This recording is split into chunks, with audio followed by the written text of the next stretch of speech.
Happy Sunday. Yeah, it's still Sunday for another 29 minutes. This was an impromptu thing because I had a little burst of energy. Took the day off from everything else because all I was doing was promoting our event coming up this weekend. So I wasn't really doing a lot of strenuous activity. Sunday nights is usually when I jump on whoever's stream, like Enoch will have a stream, or I'll do something if something is breaking news or something like that. But tonight it's just the one topic that I wanted to talk about just for a little bit, and then we'll go on to whatever you guys want. We're going to cut this off at around 12:30 exactly, and I do have to be disciplined because even though I have some extra energy, I don't have an abundance of extra energy. The topic that we already started talking about a few days ago, as far as the Netflix thing and Warner Brothers Discovery selling the IP for those limited purposes. To Netflix in order to conclude that storyline. Now, I've seen a lot of people bring it up, and I've seen the hashtag movement, to sell Snyderverse and all that. The only thing that I differ between those guys and myself is I don't think you should sell those IPs just to go on and do an endless Snyderverse. I think you should sell those IPs, give them a limited license, and my ideal situation would be you have a license to do a 6-episode thing to bring this particular story to a close, and it will be limited, and after that it's over. I don't think there would be any brand confusion, like a lot of people saying, well, we can't have this, James Gunn doing his thing and this guy. Yeah, you can, because one, James Gunn thing is not going to come until the end of 2024. Two, if the it would be different if you were introducing a brand new Superman that no one knew while James Gunn was introducing a brand new Superman that no one knew. We're already talking about established IPs and established things that are already there. So the fans have already been introduced to these characters. The confusion is going to come when they get introduced brand new characters without closure or resolution to the ones they just saw. So I don't think the fans are dumb enough to where they couldn't be, have that explained to them. Uh, Literally, you had no problem with the Flash on a giant screen while you had the Flash on a small screen for almost the same amount of time. So you basically let people know that this is a finite thing. This is an Elseworlds, and let Netflix go ahead and do it. What I would do if I were Warner Brothers Discovery, this is your parameters. Your goal here is to bring a proper closure to this. Now, for WB, they don't have to pay anything. And this is the most important thing, more so than fans and anything else. Fan feelings and anger, what business, money. If you can do something that costs you nothing and you get 100% profit from it, you do it. That's just business. That's how you pay the rent. That's how you keep the lights on. Profit is what makes the engine roll. So I would say, hey, you pay us this amount, we give you this. We set up distribution. If it goes beyond that, as far as physical media, anything else, we'll set up percentages. We'll set up a split. If we do a theatrical run, obviously they're the distributor. They'll get the money from that. If we do action figures or hot toys or anything else, we get a percentage of that. But everything that's coming back to WBD is 100% profit. And as long as it's confined to that limited series story and that particular setting, I don't see why they wouldn't do that. Like I said, you're in the business of making money, and like I said, we're not talking about simultaneously introducing these IPs in different brands. We're talking about one that's already there, the one that's already known. And one of the things I would do if I was Warner Brothers Discovery is I would make sure that while you're doing your thing, you're promoting the hell out of our thing, that we got coming up. And it just seems like, people see that and they're like, oh, well, the fans are just wanting this and that. I'm like, forget all about that. You do this because it's smart business. And Netflix would do it. They already have a director there that they've worked with, that they've been working with that handled these IPs before. And like I said, as the licensee, you put limits on things so that you don't have this big giant universe if you don't want it out there. And you also, once the 6 episodes in, you leave the door open. If you want to open that Earlsworth's door open again, you can. 100% profit. So that's one thing the fanboy logic and the people who tell us to go away, they don't understand is that bills still need to be paid. So I'm going to say hi to the chat. Then we're going to go and jump into the Screen Rant article that talks about the petition. But I'm going to say hi to everybody. It depends on your preference. I mean,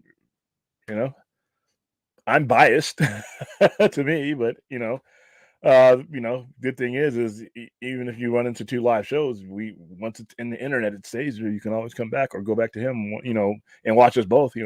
But I would say watch me. How you doing, Anthony? Dude, Vince. William Powell. Saudi Arabia does buy WWE. When private, would that mean Vince McMahon will be in charge? I doubt anybody but Universal. I mean, if Universal bought it, they would most likely keep the status quo because that's the product they're most used to. I mean, it's just easy for them to transition. I mean, the best people to buy it would be Universal because there's no loss or no movement. They can continue forward without a blip. And if anybody was going to keep Vince McMahon, it would be them because they have a long running relationship. Anybody that's not Comcast would probably bounce Vince, and it will probably bounce the entire family because they're going to put in their own management structure. William, like John Capia said recently, just because the fans for the Snyderverse wanted to continue doesn't really necessarily mean that Zach wants to, because he's got revenue coming on next. I always disagree with that, someone, because we think of these guys as feeble men that can only do one thing at a time. Ridley Scott, 1 year in his 80s, did 3 movies. He worked on 3 movies in 1 year. Francis Ford Coppola is making movies and producing products all the time. When you own and run a production company, you can delegate things out, and then you peek in and jump in where you need to be. But you hire directors, you hire executive producers, you set the pace, and you can do multiple things. People like to equate what these guys do as a profession to what we do as just normal Joes. Knuckleheads like us can only work a one job and burn ourselves out, and we're done at the end of the week. And if we work 2 jobs, we're pretty much damn near killing ourselves. But when you're talking about creatives who are the upper 1 percentile of what they do, they can multitask, especially when you have, if you're talking about doing something for a studio you're already working with, they can accommodate you doing multiple things. You can be in the studio, you can use the same studio and pretty much the same equipment, and be filming these things simultaneously. Hell, there's people who have filmed their sequels, 1 and 2 and 3, 2 and 3 at the same time. It's because it's not practical to do one project and sit on that project. I guarantee you right now, whatever Zack Snyder is working on, he's working on something else along with it. So no, they're not the Cro-Magnums that the fans and like us are. They're actually people who perform at the higher spectrum of their brain when it comes to making movies. And like I said, there's not a director out there right now, or a production company out there right now that's not working on multiple things, some of them being released in the same year. And like I said, when it comes to saving money, sometimes you filming multiple movies at the same time if you're working for the same production company. So no, just because he's doing Rebel Moon is not some monolith that sucks up all of Zack Snyder's energy. I don't know the guy, but at 56 years old, I doubt he's going to have less energy than Martin Scorsese in his 70s, or Francis Ford Coppola at 85, or Ridley Scott at 83. This is what they do. They make movies, and they use all their time wisely to do that. So no, just because he's working on Rebel Moon doesn't mean he can't work on anything else. That I think that's silly, actually. And I hear that from people who I consider smarter than what they say. But you know what? It's been proven that that's not really crazy. How you doing, Daniel? Anthony Manzano. I'm curious what the schedule for Zach would be. Like I said, a lot of what it would be he would use Stone Corey to do it all. He would probably not direct necessarily some of these things if he didn't want to, depending on what the timing is. Then again, there's no reason he can't. You go in, you get your principal photography done, and then you're monitoring and you're doing the post-production. Most of these movies, they take about 6 months of principal photography. Last I looked, there was more than 6 months in a year.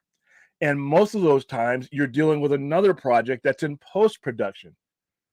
So you have your schedules and your projects staggered, because that's how you have to do it, because of the way, especially with the volume and ways to do things now with technology and everything else. Wherever he's filming his main thing, trust me, he can negotiate with that same studio, especially if it's coming from the same studio, to basically be able to be filming at the same time. One's in post-productions, one's in principal photography, and the other one's in pre-production. So this is what directors and producers do every single day. So you would decide what your schedule is based on what are you working on first, what is the biggest, what is the priority. I mean, just I don't see why people think that directors are these single-minded individuals that just are sitting working on one thing at the time. There's just some of the greatest. Look at the film library of some of the greatest directors. Some of these guys have been directing for 30 years and got like 60 movies to their credit. So that math tells you right there and then that they're working on multiple projects. And that's back in like the 50s, 60s, and 70s. I mean, the technology is on the side of somebody who would want to do multiple big projects if they wanted to.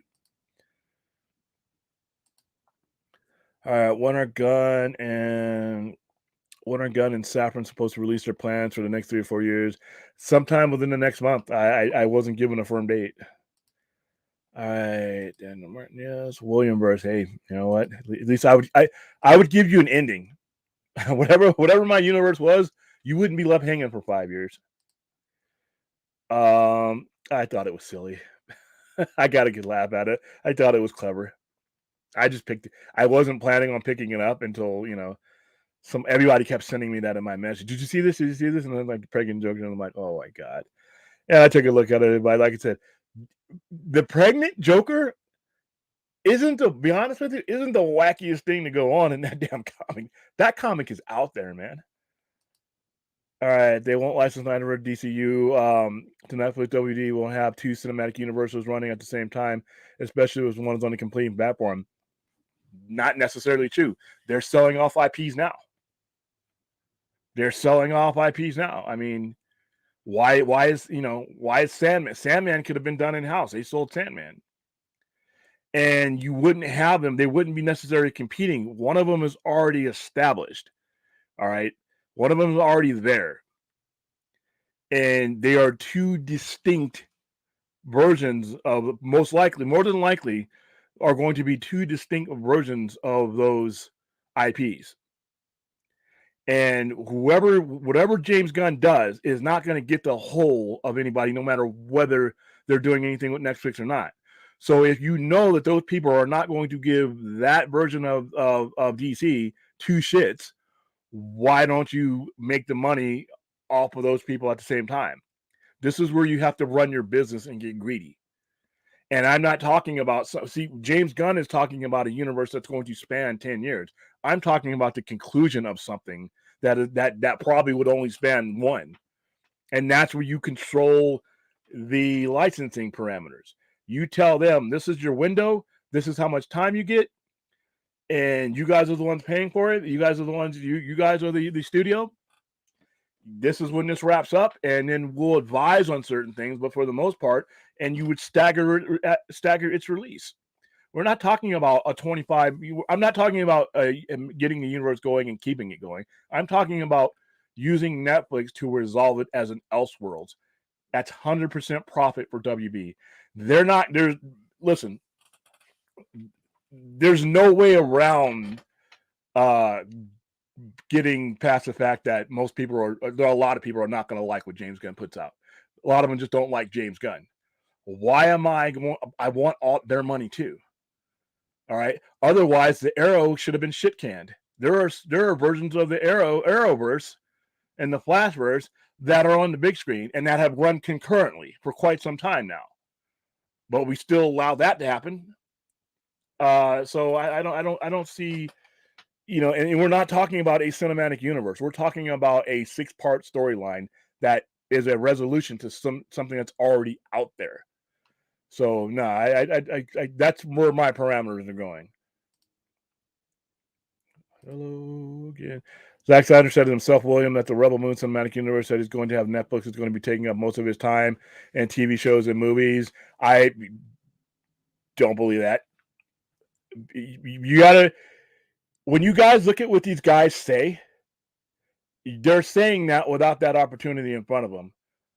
If he got the opportunity to do it again, any director gets the opportunity to take on something like that, that is under their complete control like that.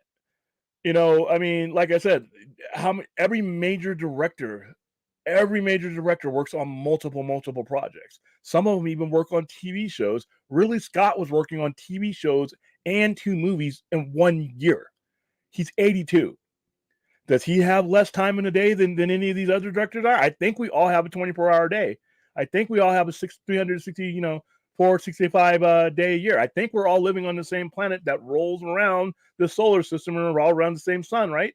So, like I said, he's saying this without that opportunity being there. Now, if that opportunity was there and he said that, then that's different. But the question was being asked before there was ever any possibility of something like this. So at that, really, what he said before a possibility like this was available is not going to mean as much to me as he said it when he knew. Because I'm not calling Zack Snyder a liar, of course, but like I said, when somebody asked him this question, was there a possibility or even a remote possibility that a Netflix opportunity would be there? He's always said he would want to resolve these storylines if he ever could. So this goes up against that. So who knows? There's no the Reeves verse is very limited. You're most likely going to get 3 movies before Matt Reeves moves on, and some stories that go up, but there's not a lot that you can really bounce off. You have the Penguin and you have the Gotham PD series.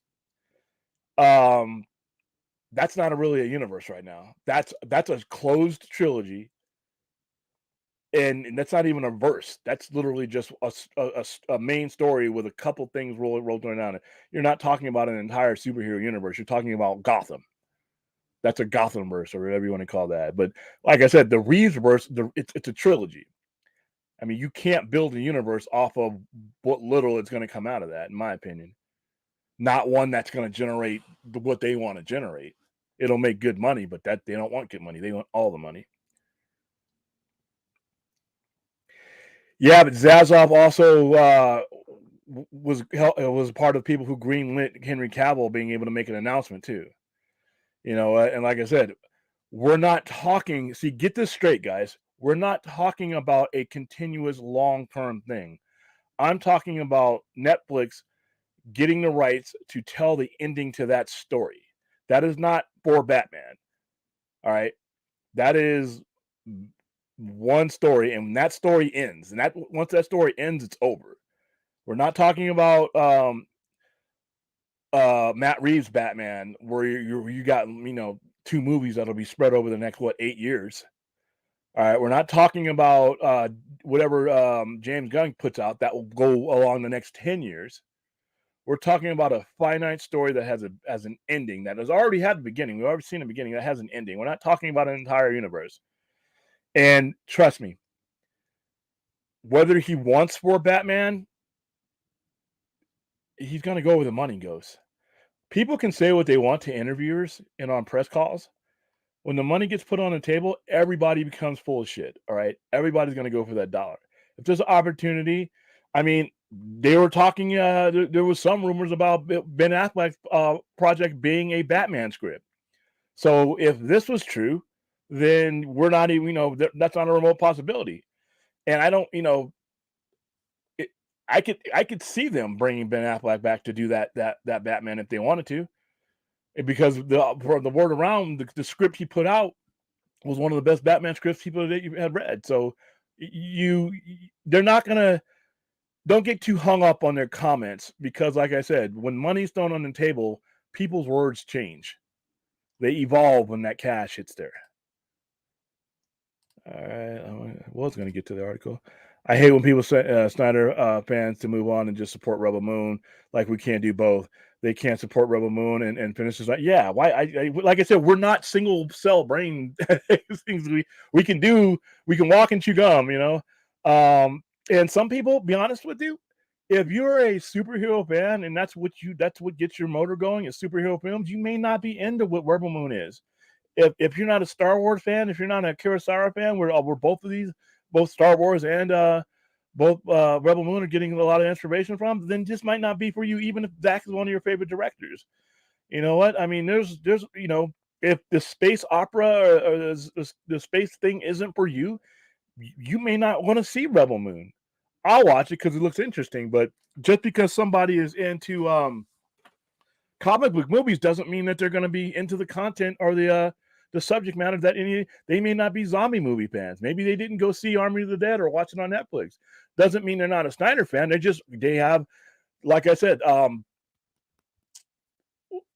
Ridley Scott has put out some movies that I didn't think were the greatest, and there's some like if he did a chick flick, I'm not going to go see that. Fuck that. All right.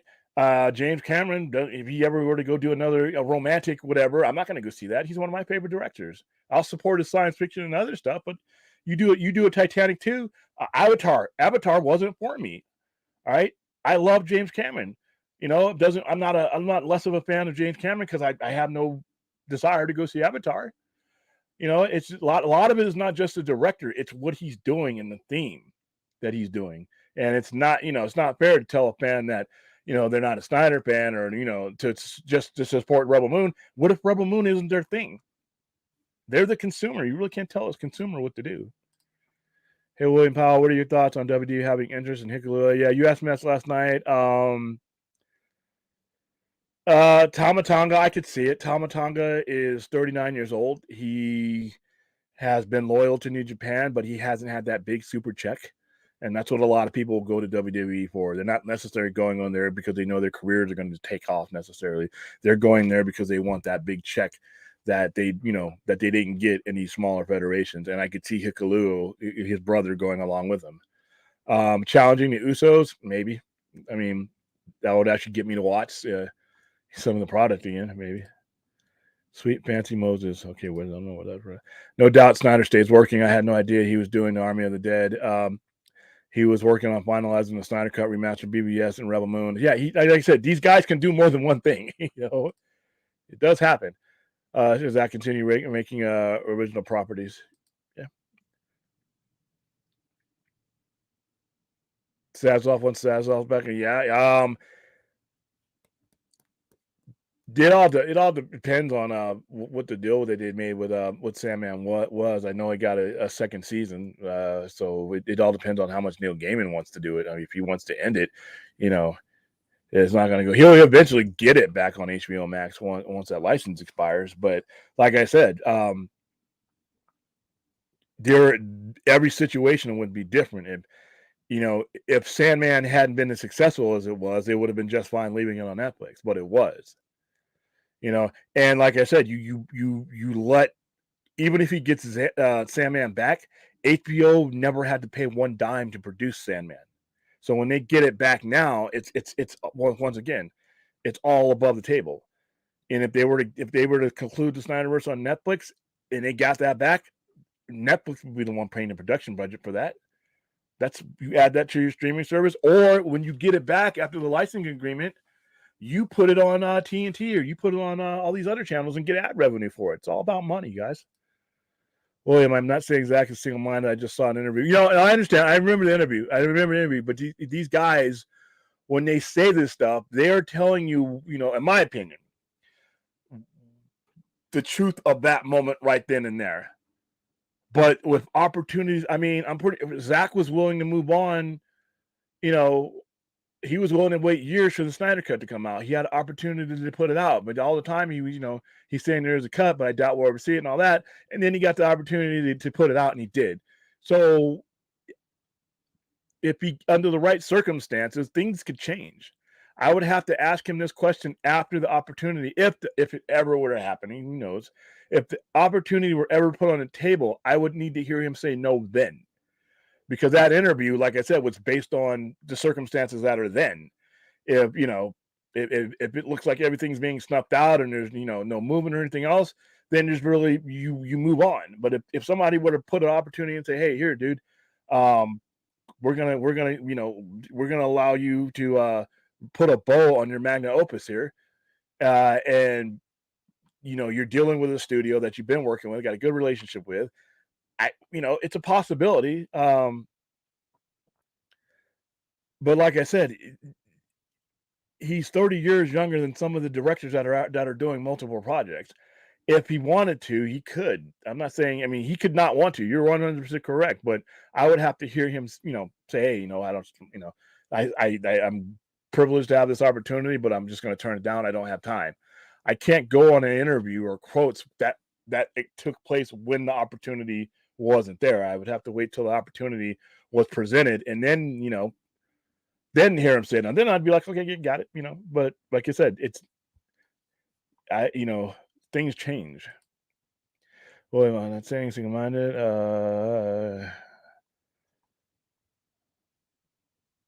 Okay, I mean, he said in an interview he's going to have 7 or 8 movies or TV shows on Netflix. Okay. I don't see where that would be an issue. Worst case scenario is Stone Corey handles it and he's the producer. I never needed Zack Snyder to direct everything. I always thought that he would have his core movies and he would direct. Pick a director, be the one that signs a contract with Netflix, to be the spirit of it. But you got the executive producer. Stone Corey is a production company. They have other people that can be bought in, and he lays the groundwork and he picks his director. Same thing with James Gunn is doing on a much larger scale. James Gunn is basically what's his face? Kevin Feige are all their names are on everything that comes out of DC and Marvel because they're executive producers. They set the pace. That's all he needs to do. He doesn't have to be the guy doing every little thing. He's the executive producer. He sets the pace. He hands over the storyboards, tweaks what he wants to, and he gives that director and that producer, their marching orders. That's what a production company is. Like I said, I mean, other people have a problem with, if it's not Zack Snyder directing it, it's not. No, fuck that. Those people, a director can follow a producer and an executive producer's vision. It doesn't have to be him. So say for instance, we got 7 or 8, 10 shows. Okay, great. Stone Corey is a production company. A production company handles multiple movies, multiple TV shows. That's what production companies do. So I like I said, for those of the people who say, well, if he's not directing it, I'm not going to watch them. Those people are going to have an issue. But I'm thinking in the macro of Zack Snyder's at the top of the food chain when it comes to Stone Corey. Him and Deborah Snyder, they hire a director, give them the parameters that they want, give them the script, and they go about it from there. I mean, I don't see an issue. I mean, maybe I'm skipping something. But did you guys know Hoopla app has free comic downloads? It's from the public library. I found stuff there I couldn't find. Decent. Ooh, wow, that's good to know. In the same interview here, he said he wants to stay away from the big franchise like DC or Star Wars because of the toxicity of the fan base. But he's also been on shows and streams that I've watched with people that we both know that he knows that the fan base isn't all toxic. He knows that he's the one that champions the fact that all fan bases are not toxic, and he's experienced enough of us to know that the majority of us are not toxic. I mean, it's like I said, you gotta take everything into account. We're going off of one interview, but you've seen him on Film Junkie. You've seen him on, some of the stuff that that we all watch, where he knows the true heart of the majority of the fans. So I don't. He never had, from what I could see, never had it in his mind to collectively criticize all the fan base because there's some toxic people out there. So I don't think that would stop him from doing anything. There may be things, Anthony, that would stop this from happening. These aren't it. It would basically come down to whether he wanted to do it or not. And that opportunity would have to be, we're making all these interviews and stuff happen when there's no opportunity there. It's like telling me that, I want to move out of where I'm at and I can't, I don't have any plans on moving out of here. My financial situation kind of blows or whatever, and I can't afford a big, triple decker house, all that. So we're going to stay here for the next 7 years. I get a job tomorrow that pays me 3 times as much. And guess what? My situation just changed. My opportunities just changed. Was I lying? Was I telling a mischief? No. Situation changed. My answer changed. So I would have to wait until this opportunity, if it ever does produce itself. Then all these people that did interviews and stuff, then I would like to hear their answers then, because like I said, the situation will have changed. All right, William, this is an honest question for Superman. or Wonder Woman can you see working as a standalone movie while you're like you're seeing with Batman? Yes, but I don't see companies doing it. Simply because this go back to the 30s. Um, you it took if comic book movies had the wherewithal and the ability to make shared universes instead of standalone ones, we would have been here 30, 40 years ago. Movie making wasn't where it was at. We were things we just could not do. We could barely get Superman hanging on strings and floating in and with Christopher Reeves. So the shared universe is always where these guys are going, no matter what. Simple because it helps you sell more of your product. Even before there were movies, we had comic books. Superman came out in 1938. All right, Batman 1939, and within 12 years, well, actually less than that, they were teaming up, and then you had the Justice Society, and you had all these things. And even when you didn't have the group going, you had people going into other people's comics. Superman would go into other comics. Batman. I mean, they evolved that way. The comic book genre is a shared thing. You can do standalones. You can do Batman Detective Comics. You can do things, but at the same time, your sales volume when you're doing it right and writing the right stories, you want to broaden your tent. So the what storylines for Wonder Woman or Batman can you see working as a standalone movie? Uh the ones I already saw. Man of Steel, and Wonder Woman. Now, if I'm going to branch off of that one, like I said, I just don't see the the sense in doing standalones. But just to answer your question, I'll go ahead and say I would go with Brainiac. I would go with Brainiac. I think that's a must. With Wonder Woman, see, here's the thing though. There's a lot you could tell with Wonder Woman. I like Dead Earth. I like some of those things like that. There are a lot. I mean, her battle with Darkseid. When they invaded Amazonia. I mean, there's a lot of standalone ones that you could do. I'd say those two, but Brainiac definitely. I'd have to have Brainiac involved in Kandor and things like that. Um, you know, um, we've already done the Kryptonians. It's a tough call, like I said, because the Batman. The thing about Batman is it's such a by nature of what Batman is. It's a grounded character that literally from creation doesn't necessarily need anything in it. Superman operates on a global and universal scale. I mean, I would automatically need to see him with the Green Lantern. I would need him seeing cosmic threats and stuff like that. And then it's not realistic that Superman on his own will be able to take on cosmic threats like that over and over again without, being involved in, other types of movies that would eventually spawn a universe. So that's a hard question for me to ask, Anthony. But those are the two best ones I could give you. Wonder Woman, Dead Earth for me. If you guys have read Dead Earth, it's our dark label, black label. It's one of the best Wonder Woman miniseries I've ever read. Also, Superman, Man for All Seasons, or Superman Year One. But those are the ones I would, both. Ironically, those are all black labels. So there you go. Marcus Cruz question: can you differentiate a comic book adaptation and a comic book? Can you accept that it can always Yes, I accepted that as a child. I accepted that as a child, and that's why when people tell me, "Well, we can't have 5 of this or 5 of that, or it will confuse the audience," I'm like, I was a fucking child, and it didn't confuse me. So different adaptations of characters, that's the love for it for me. There's been different adaptations of Superman that I've enjoyed. Like I said before, there's been different adaptations of Batman that I've enjoyed. I Not the cheesy shit for the kids, but the stuff that that I grew up reading was, I mean, different from one person to another. They all kept the same spine, though. They all kept the same basic characteristics, but they wrote their own Batman interpretations, and I've always been fine with that. Um, and when you're talking about like adaptations going to movies, I don't need you to completely adapt. With whatever you're doing, whether it's a video game or something else, the story that you're adapting from is just a jumping off point. Civil War wasn't like Civil War for the most part.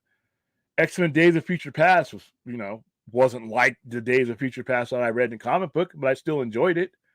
I get what they're doing. They're using it as an adaptation. When I want the exact adaptation of the comic, I'll read the comic. So yes, Marcus, I accepted that as an 8-year-old. I think as newer people get into this genre, they can't. But a lot of them didn't grow up reading comics either. So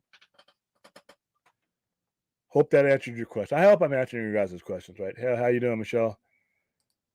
All right, people keep thinking DCU in terms of comparison with MCU, which only has one continuity. DC has always been better with the multiverse. DC created the multiverse. DC created the multiverse, and they destroyed the multiverse, and then recreated it again. So DC literally created the multiverse back when you had Earth 1, Earth 2, the Justice Society. When every year there used to be a Justice Society and Justice League team up, or when they would fight each other for a little bit, and then they would fight each other. Every year it was like an annual story. One would go over to one's Earth. You had an Earth 1, Earth 2 Superman. That was the older one. That instead of explaining why, how Superman could be, in the 1930s and still be a young man that we kept seeing, there was a Superman with the gray temples that was from that Earth. You had Superboy. You had all these things. And nobody ever got confused. Like I said, fucking kids read these stories and they didn't get confused. I think we sell the fans short when we think that they won't understand this.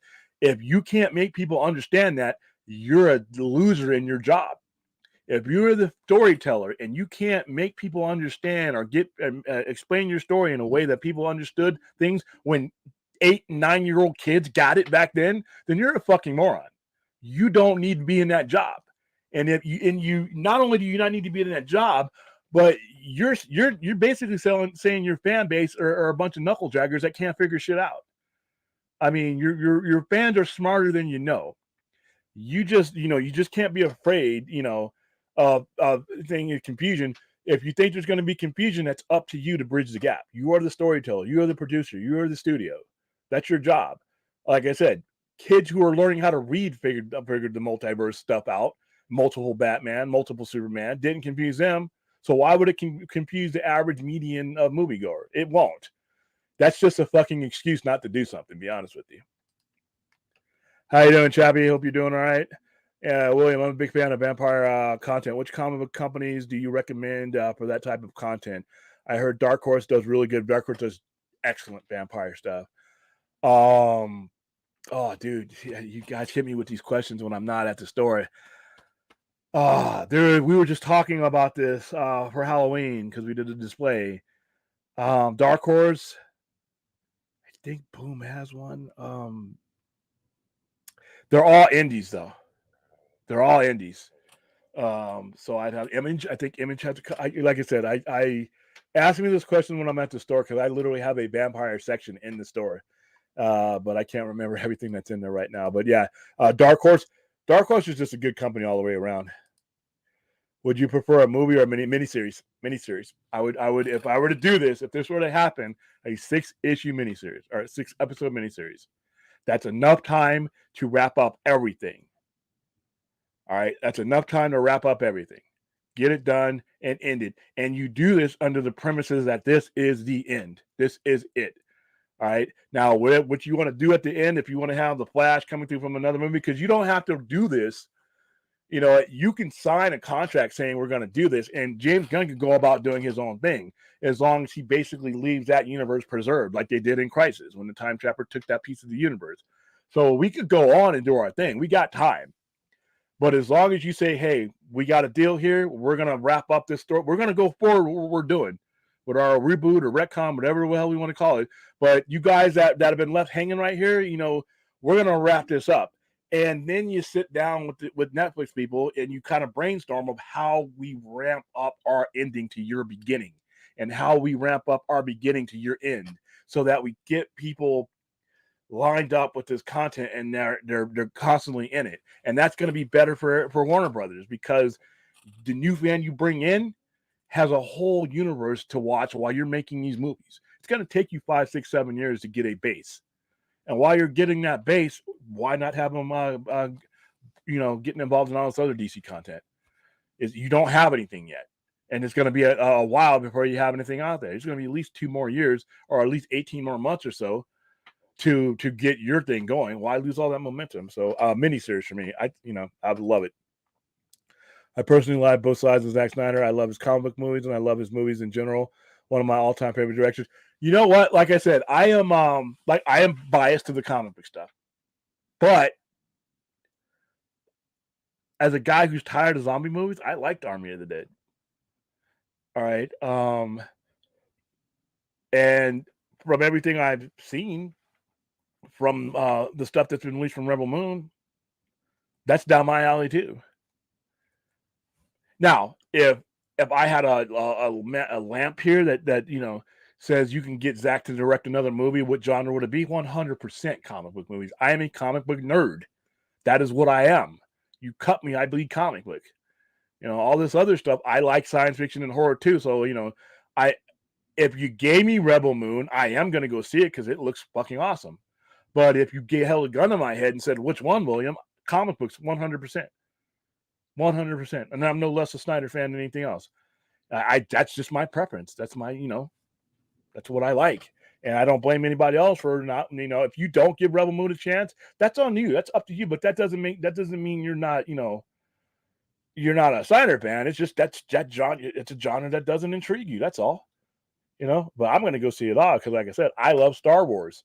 But I also love the stuff that Star Wars is based on. If you guys get a chance to look up Akira Kurosawa and the Seven Samurai, all that stuff, and look at the logic that went behind George Lucas when he made it, and then when he kind of morphed into a Flash Gordon movie, believe it or not, his influence, you can see Kurosawa's influences on George Lucas, and those influence had to bled over to what Zack Snyder's doing now. So I'm interested 100% in seeing it. Cancel Norwa. What's going on here? My only concern with concluding the Snyderverse is that Netflix is a production value. I wouldn't want to see JL2 and JL3 on a smaller budget. I wouldn't even do JL2 and JL3. I would just do one miniseries that covers everything that was supposed to be in there and consolidate it. As far as production budget goes, you seen Stranger Things?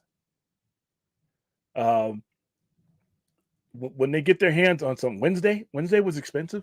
The stuff that they get behind, and they would get behind this, is because it's a major IP. They spend the money and the production value on the stuff that they get behind. Now, there's a whole bunch of other shit on Netflix that's like shit I don't even know existed. I'm hearing shit that gets canceled in the second season. I didn't even know there was a first season because Netflix does a horrible job of promoting it. But if you look at the upper tier stuff that Netflix does, like Stranger Things, Squid Game, all that, they make sure everybody on Mother Earth knows about those. And those things, Stranger Things is not cheap. Now, when you're talking about making a Superman and Batman collaboration, I doubt that the production value will be cheap, because the amount of viewers that would be jumping on, because that would gain them viewers.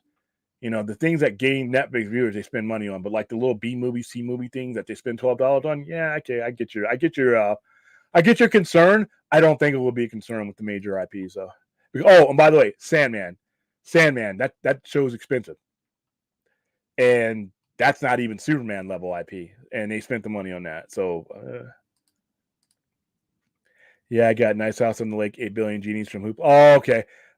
Did you get a refrigerator full of heads or full of skulls? Did you read that one?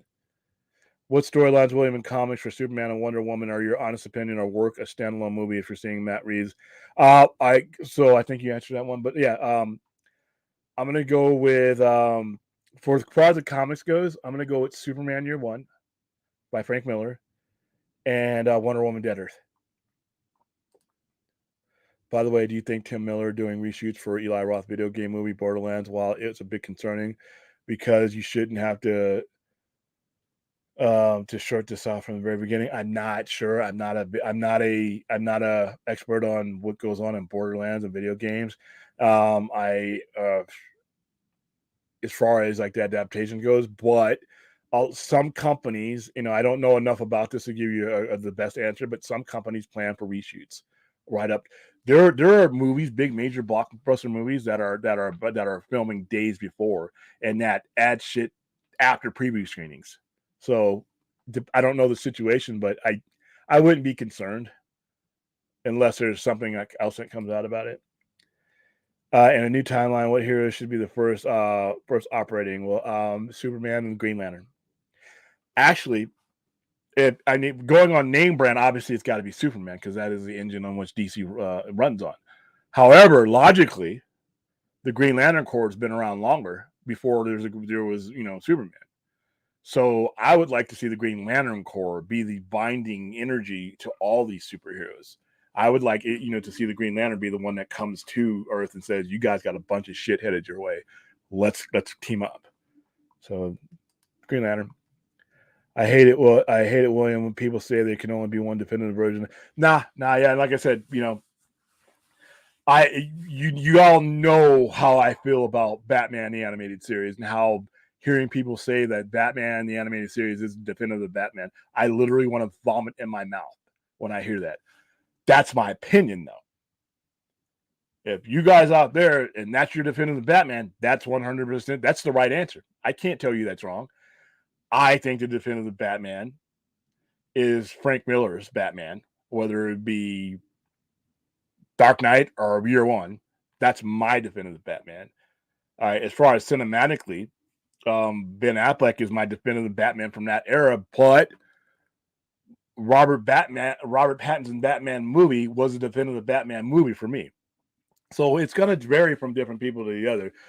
I think that's where Fathom cuts itself up is when their definitive Batman excludes someone else's. And like I said, I would rather dine on my own shit than consider Batman the animated series as a definitive Batman.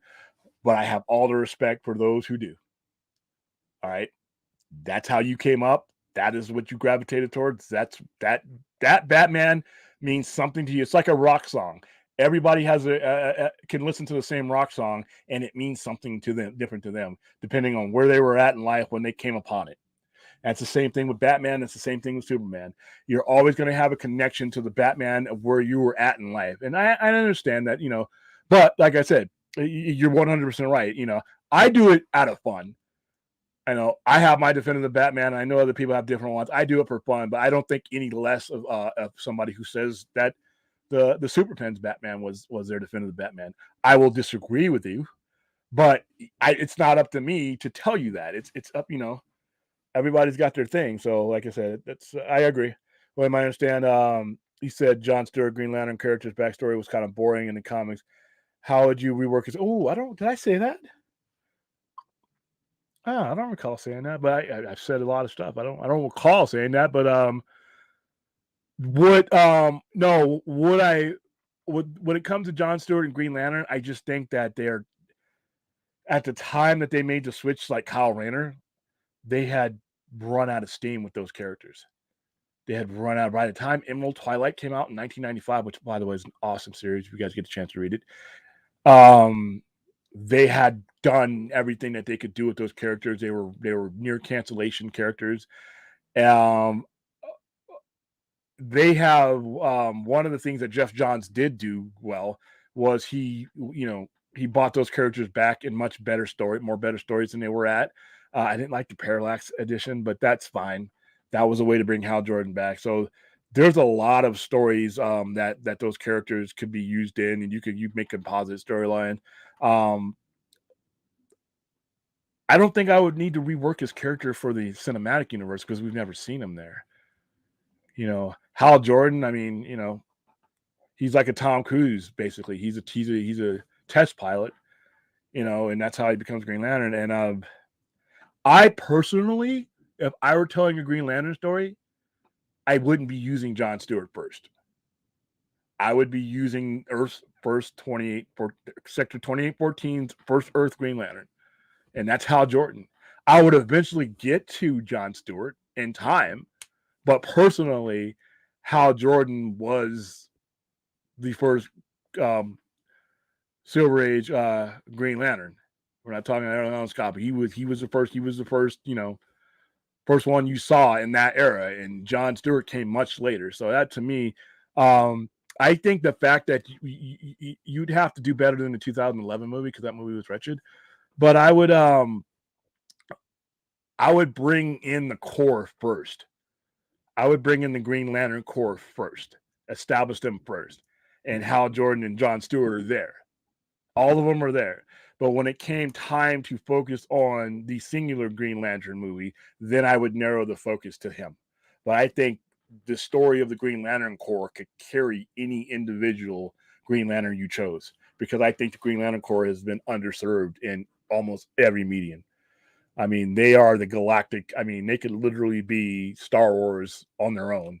When you talk about what they are to the DCEU, so I would rework his character within the Green Lantern Corps, and then I would focus on him as a singular core, and I think it would be much easier. If James Gunn started to use John Stewart Green Lantern as the first Green Lantern, we see live action DCEU. I mean, I wouldn't do it. Like I said, I mean, John Stewart. This is the comic geek in me, though. See, that's the thing. I'm not the storyteller. I would go with Hal Jordan, but I could see them. I mean, like I said, Ant-Man wasn't Hank Pym. Hank Pym was an old guy, played by Michael Douglas in that movie. So that the other Ant-Man plays him. Scott, what's his face, plays him. So it can be done. I would prefer Hal Jordan, and then go on to all the other ones. After you bring, but I would bring in the Green Lantern Corps in first, and then I would tell his backstory in a separate movie. But if he goes with John Stewart, I don't think it's going to be an issue. No, the hardcore comic fans wouldn't get confused. It's the casual normies that don't really read comics that they are going to get confused. That's probably worried about. Even then, here's the thing, dude. When it comes to the main characters, these guys are in tune with the main Trinity type characters. They get confused when they see the no names, but not when they see the main people. I think and it's all in your marketing and your campaign. When you're doing your TED Talk and you're introducing these movies, that is your time to make sure that your customer knows what they're buying and what they're in for. That's on you. If I'm selling you a multiverse that includes 2 Supermen, a Flash in this universe and a Flash in this universe, and I'm going to have that explanation anyway when you do this new Flash movie, then it's my job to make sure that you are primed and ready for that way of thinking. What you have to do is you have to discipline your customer's mind into being able to accept that. And you lay things out for that. So when you get to that point, it's not this big trigonometry explanation. You've conditioned your customer to accept whatever you are going to throw at them. When you just throw a ball of shit at somebody and it hits the ground, yeah, they're going to be confused, and that's your fault. But as the producer, the filmmaker, the storyteller, it is your job to explain this, to present this in a way that never confuses your customer. That is 100% your job. All right. And if you're good at it, you should be able to do it. Comic book writers did it, and they've done it in shows all the time. I mean, they've done it in mainstream shows all the time. Like I said, I just think that it's lazy. It's lazy what these guys do sometimes. It's like, oh, the fan won't get that because they're too fucking lazy to sit down and write a cohesive story and then get up and explain that cohesive story in a coherent manner to where their customer understands it. And I think the customer will go where you lead them. And DC, the last 5 years, has led them to the outhouse, unfortunately. Chappie, but then again, this could turn out like Rogue One, Hitman, or Birds of Prey, where somebody actually takes over the reshoots and the movie actually turned out to be really good. So we could see, there's no reshoots that could hurt, that could help Bird of Prey. I'm sorry, that movie just sucked. But hey, that's my opinion. Rogue One, dude, Rogue One is my second favorite Star Wars movie, right after Empire. Petite Alberini. Hope up and hey, William, just moved to Vegas. Can't wait to check out your store. Oh, cool. Thank you. Can't wait to meet you. You can find me. You just Google me. It'll lead you right to my door. So I love meeting new people. Megan, the Flash. I haven't seen the Flash, so Megan was creepy as hell. So I don't know. I mean, like I said, the Flash is a really important movie. William, I'm in Vegas. Fishing family. We live in Summerlin. How far are you from here? And by the way, just became an uncle to a baby boy named Ollie Xavier. Congratulations. Summerlin is about 20 minutes away from me. Summerlin is in the far west of Vegas. It's a district that's far left. I am in the center of the city. I am. If you find the stratosphere, you pretty much found where I am. I am in between where the North Strip begins and the South Strip begins on Sahara and Maryland Parkway. But if you just Google the commercial center, that's where I am. I'm in the historic commercial center, and if you just Google the Sci-Fi Center, I pop right up. So I look forward to meeting you too. All right, William, do you like better saying? Ooh.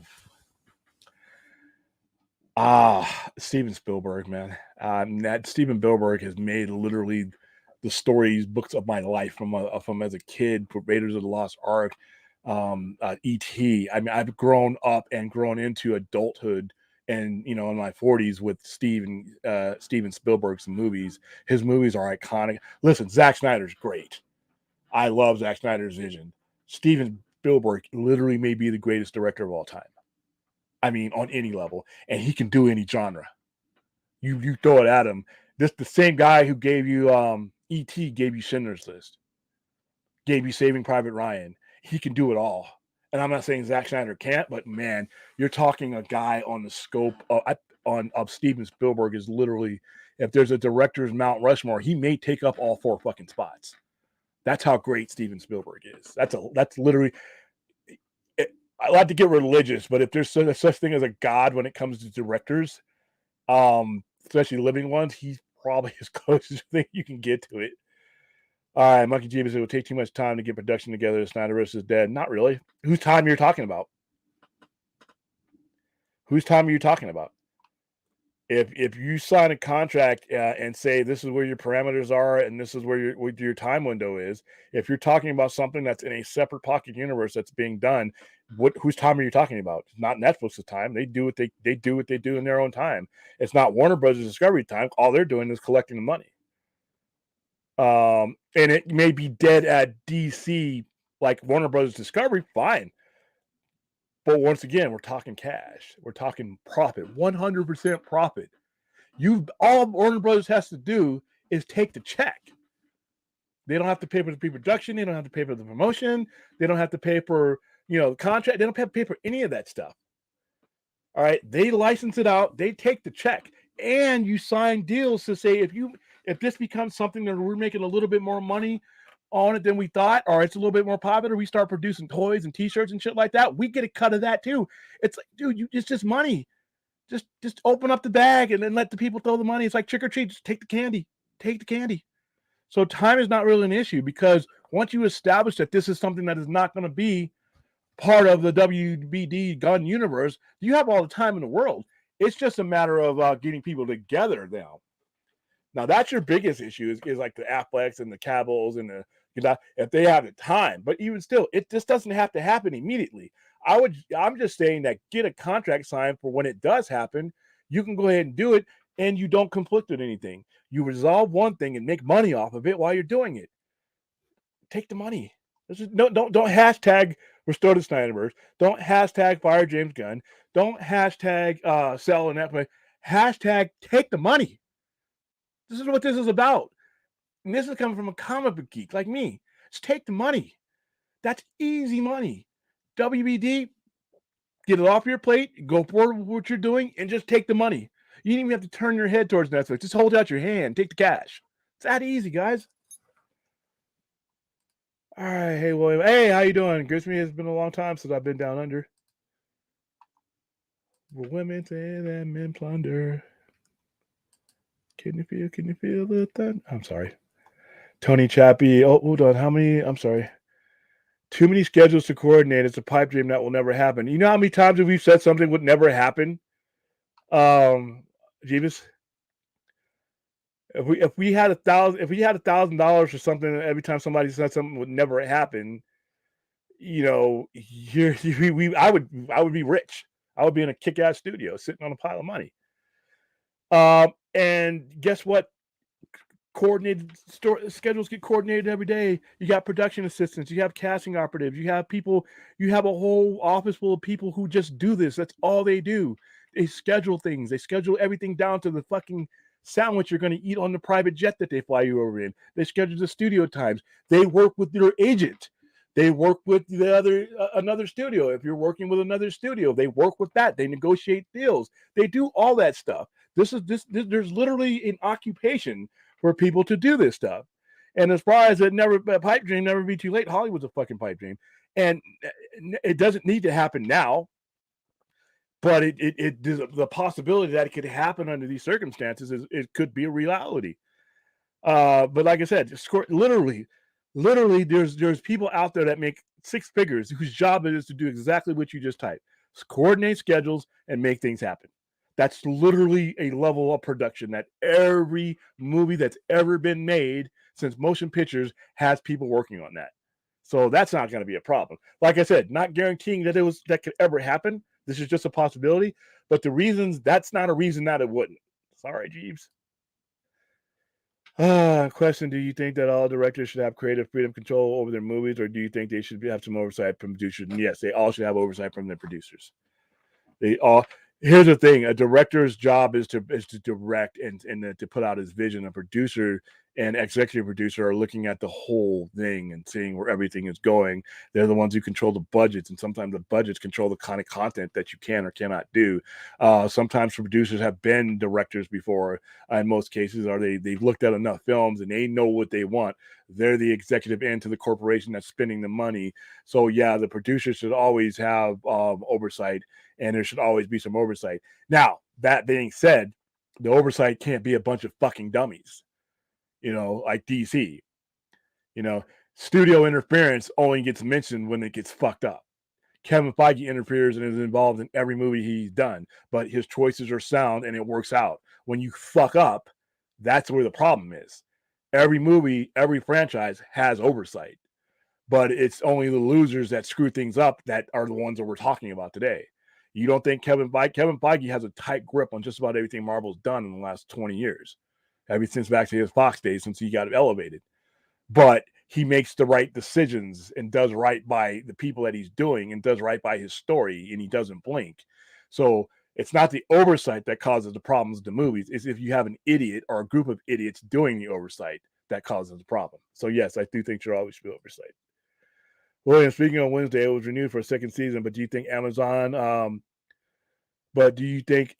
with how successful it is going to relicense it on Netflix or put it on their own streaming service? I don't think so. Not at least for this season. This season's going to be on Netflix. It all depends. They could.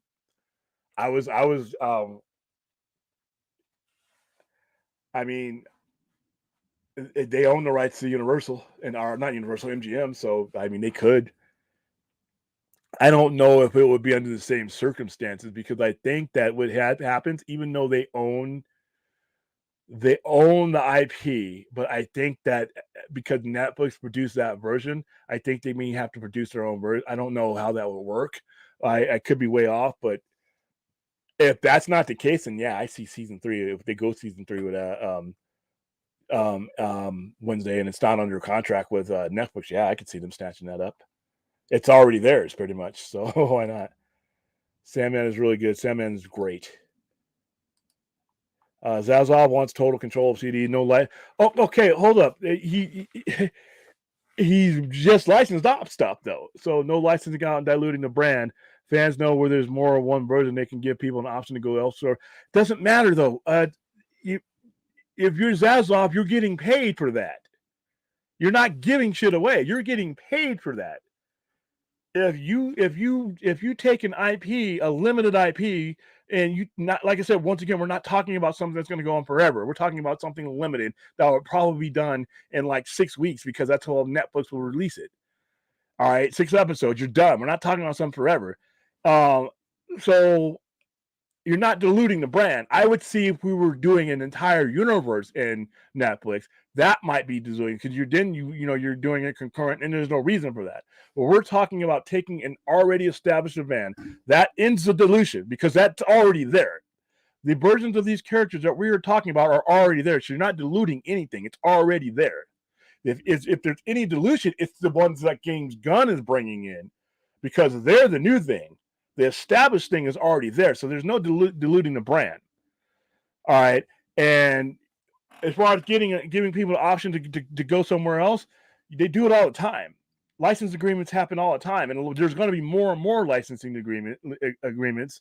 And having total control of DC means you control those licenses. You control whether Netflix would even have an opportunity to have that.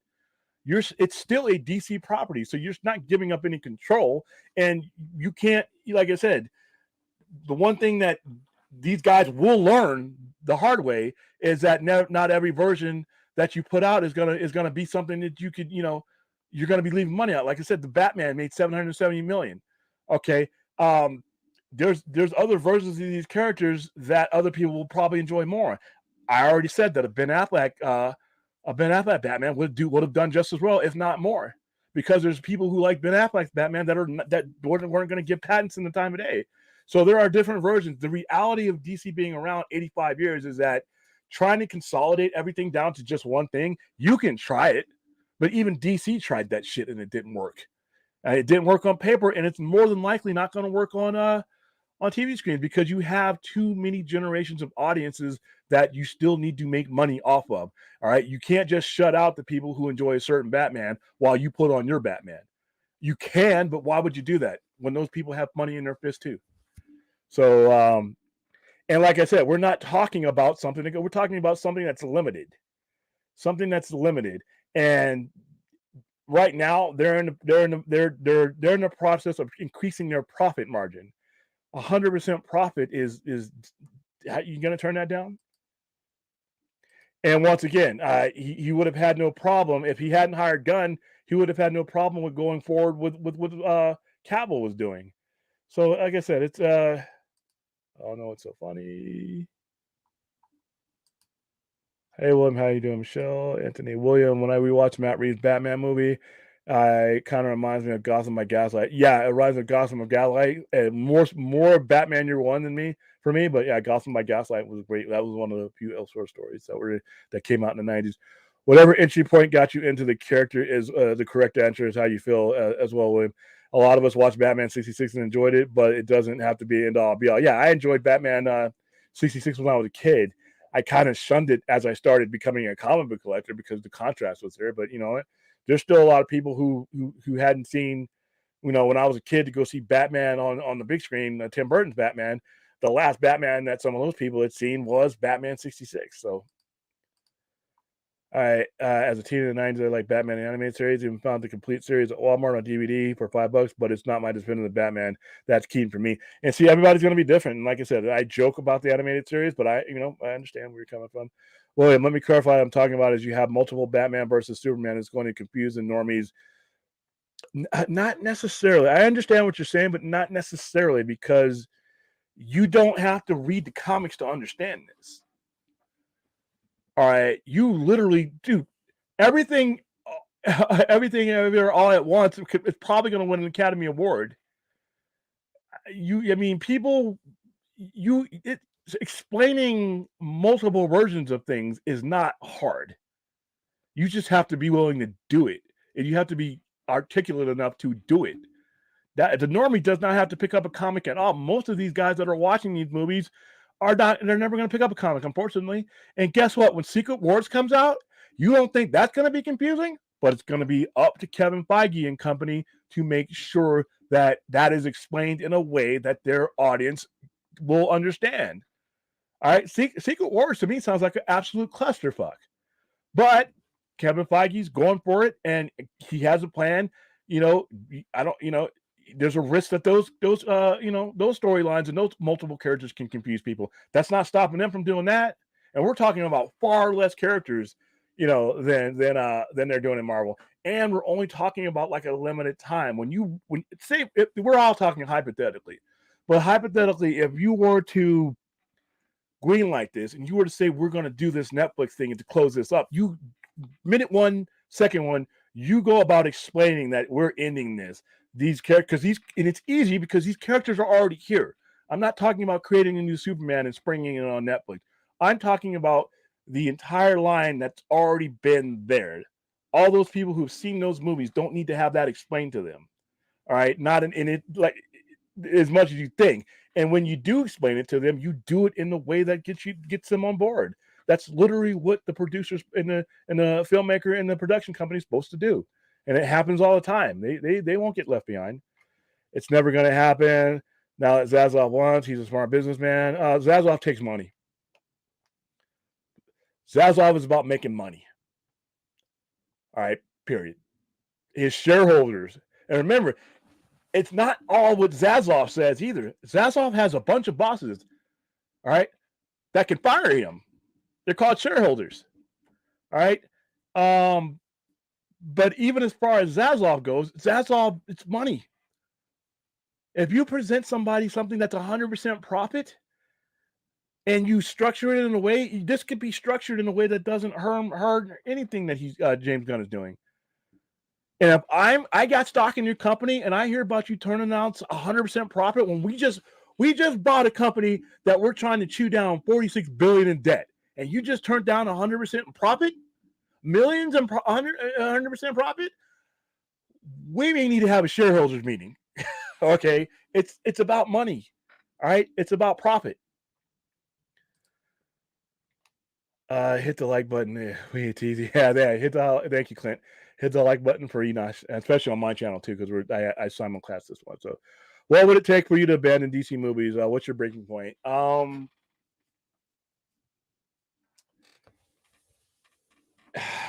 It would depend on what's coming here in the next year or so. The reason I would abandon DC movies if I ever did, and I probably never would, it would be to the point where I felt that the investment was a waste of time. And your DC's in a very dangerous spot right now because if, say that they do a hard reboot, they've just wasted some time. All right. You just built me a bridge in nowhere, and now you want me to jump on a ferry to go to another bridge that could lead to nowhere. It's going to be more about, do I want to invest that much time and regard into something that if I don't think it's going to go anywhere? So I would have to take a look and see what he's got going on. And if I feel as this band, everybody's got to make their own individuals. I don't even take my advice on this. But as an individual fan that's seen every comic book movie ever made, has been collecting comics for 40 years, my time is important when I invest in these storylines. And now when you're talking about a cinematic universe in your 10-year plan, that puts me at fucking near 60. So if I get the inkling that this plan is just going somewhere where I just don't want to follow, then I would probably just bait away. I wouldn't abruptly do it, and you will never see me protest it or hashtag it. I will just simply engage something else. You know, I don't think I will get to that point, but that's, to answer your question, that's the wasting of the time and the emotional investment would be what made me do it. Even if new DC universe is great, I just hate gun. I don't, like I said, I think that's the bad thing about it is the way this has been handled so horribly. He's taking a lot of heat, and some of these people deserve the heat. And I'm not saying that they won't succeed at this. This has been handled and rolled out horribly so far, and they deserve the criticism and heat that they're getting. All right, all involved deserve the heat, not the death threats and not the stupid shit, but how this is being rolled out and how the information is being put out and how this is being done. There's a lot of people taking heat that deserve the legit criticism there, not to the point where you got people wanting them dead and all that stupid shit. But the way this has been rolled out, the way the information is being, disseminated is, where first you have Cavill, then you don't. The way the decision-making process has been laid bare is just not a good look on anybody involved right now. So it's easy to hate people for those wrong reasons. Fourth, okay. That's a vegetable. That's why I don't know what the hell it is. Oh, wow. Here we go again. I've gone an hour and 15 minutes. I have lost. One of these days, I'm going to figure out, I'm going to put an hourglass on top of this damn computer. By the way, have you seen Megan yet, William? I know you promoted that movie a lot. Yeah, I saw it tonight. Yeah. Creepy movie. Creepy movie.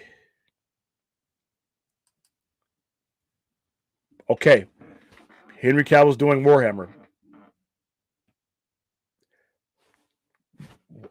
And he could be, he's not just going to do one project, by the way. All right. I mean, directors and producers definitely do multiple projects. Actors do sometimes 3 or 4 projects a year. Yeah, and they do more stuff. They do multiple stuff, but they're not, like I said, they're not like I mean, literally, I've seen actors that are promoting movies with different hair colors and stuff that they made that year, and that they're on to something else that they're making because that movie just wrapped up production. They go from one thing to another. Sometimes they shoot simultaneously. Hell, look at Tom Cruise, that crazy fool. He can do multiple things, and if he can do it at 60, I think these actors can do it in their 40s. I like Court of Owls. I like Court of Owls. Court of Owls is good. Mr. Freeze is good, depending on how you do it. By the way, I did not do a rating for Megan yet. I'll probably do that tomorrow because it was impromptu with an army buddy. All right. By the way, Clint, you're in here. We need to go see it. I'll probably get time next week. Me and you need. I think you're gonna like. It's not Violent Night. Good. Not even near that kind of horror, but it's still fun.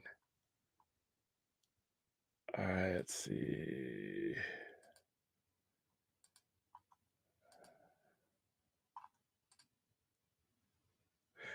It depends on what season. I'm legit thinking that come Easter he'll be Easter Bunny Jeebus, and then or resurrected Jeebus or something, and then 4th of July he'll be fireworks Jeebus. Yeah, lease it or license. Yeah, license or lease it. And just wrap it up. And then, like I said, just give them parameters of what you want them to do. By the time that would happen, years from now, people will move on. On to James Gunn stuff. Zaslav wants people to see Warner stuff. Now, it's still Warner stuff. All right. And he's not, no, he doesn't like the pay structure. He, that's not as much up to him because if those people don't want to work under him, then it goes away. He doesn't like the pay structure that goes between Netflix because that was something that was negotiated prior to him coming along. That's just a negotiation. That doesn't mean Netflix doesn't keep Sandman. Just the same way they will keep Wednesday. It's just negotiations. And people are never going to move on so much to James Gunn stuff that they wouldn't accept another version of something somewhere else. It's never going to happen. He's just not regarded that way when it comes to DC stuff. I mean, not fair. I think he takes a lot of shots that he should not be taking, but there's not going to be this wave of people coming out of the woodwork to go exclusively to James Gunn's DCEU and not watch stuff that's already been established. That's never going to happen, especially when you have these characters that have already been established. It's just not going to happen, in my opinion. Movies are made by committee. It backfired on DC so many times. Yeah. Bean counters making creative choices equals shit. Yeah, that's why I say bean counter selling that version of the story to Netflix is the bean counter thing to do, the right thing to do. The difference between Marvel and DC, previous regime DC, Kevin catered to the story instead of catering to the actor. Previous regime, DC catered to the actor and not the story. The problem with the previous regime was that they didn't cater to anybody. They didn't know who they were catering to. They didn't understand who their fans were, so they couldn't cater to us. They didn't give a shit or know who we were. All right, their mistakes were based on not knowing what they were fucking doing. As far as the actors goes, I mean, the actors just like Tony Stark and Robert Downey Jr. The actor is very important to the role. Yes, the story does come first, but you have to balance it. And what DC prior did, they didn't balance anything. They just threw shit on the ground and hope they didn't step in it. Netflix will want to change things like they did with Batman. Superman will be played by Michelle Yeoh. Batman will be played by Lenny here. Okay, all right, dude. Netflix would give Snyder creative control. Yeah, and like I said, there's a working relationship there.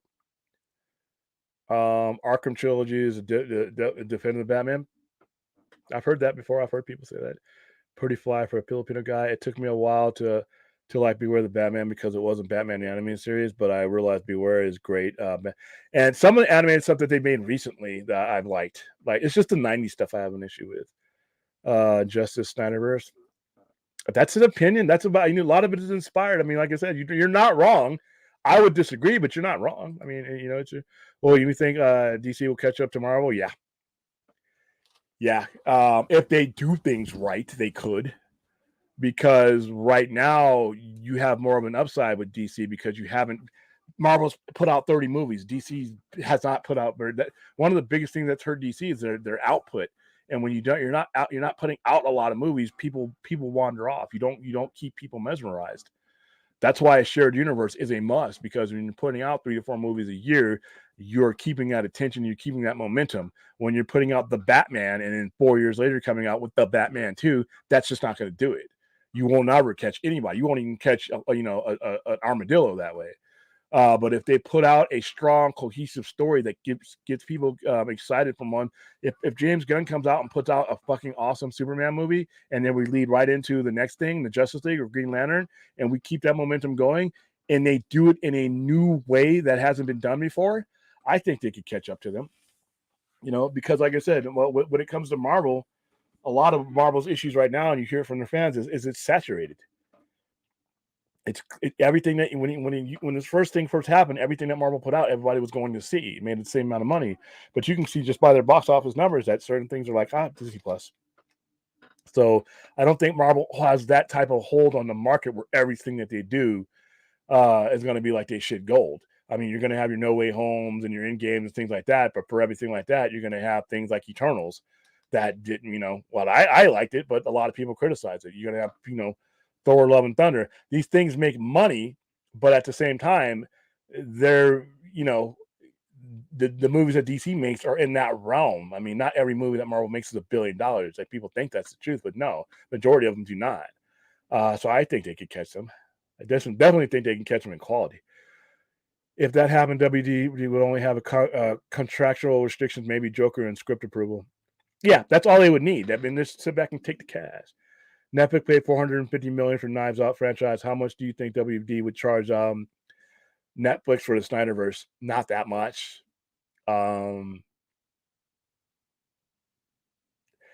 If they did, I don't think it would be that much, to be honest with you, because you're talking about six episodes.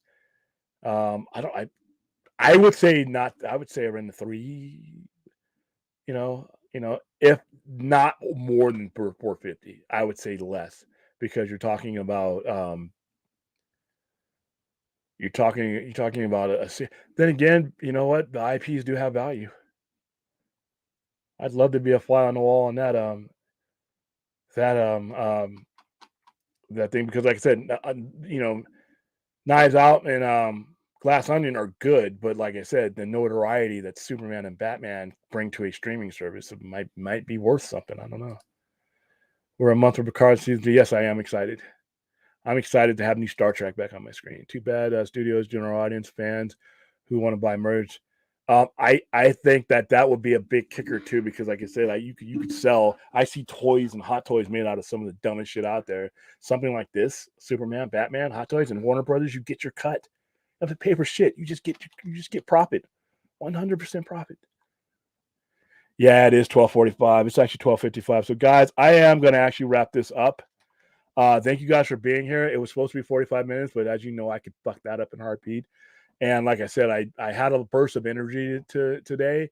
I went and saw a movie, got some stuff done for my Project Ripper, worked on my store, and put the show together. So I took the day off from everything else to get that done.